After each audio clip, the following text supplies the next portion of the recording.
Praise the Lord. Welcome to the channel. ఆయన Jesus దాని మహాకృపను బట్టి అందరూ క్షేమంగా ఉన్నారని ఆశిస్తా ఉన్నాను. ఈ దినం దాని వాక్యం ఆదికాండం 41వ అధ్యాయం 42వ వచనం.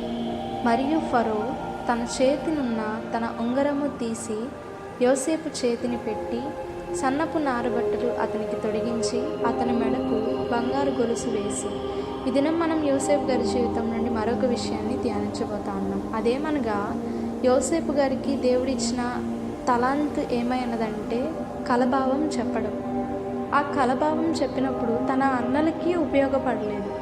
అదే కలభావాన్ని దేవుడు తన అన్నల దగ్గర నుండి తీసుకువచ్చి రాజు ఎదుట నిలువబెట్టి తన యొక్క తలాంతుని వినియోగించేలా దేవుడు చేశాడు.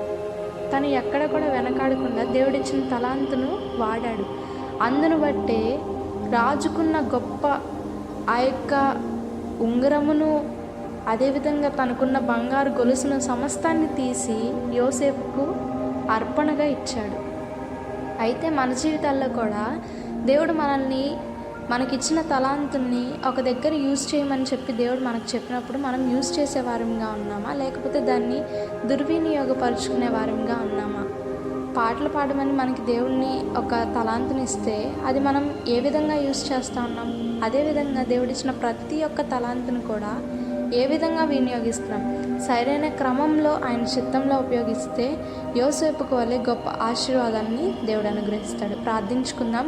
మమ్మల్ని మిక్కిలిగా ప్రేమించిన మా ప్రియ పరలోకపు తండ్రి, దేవా, ఈ దినమందు ప్రభువా నాయన నీవు ఇచ్చిన తలాంతును మేము గుర్తుంచుకొని ప్రభువా నాయన ఆ తలాంతును బట్టి మేము నీకు మొరపెట్టి ప్రభువా దాన్ని సరైన క్రమంలో వినియోగించుకోవడానికి మీరే సహాయం అనుగ్రహించి నడిపించమని, మీ చిత్తంను బట్టి మాత్రమే జరిగించమని ఈ ప్రార్థన నజరేయుడును మా ప్రభువును రక్షకుడైన యేసు అతి పరిశుద్ధ నామములో వినయంతో అడిగి వేడుకొని పొంది ఉన్నాం తండ్రి. ఆమెన్. Praise the lord.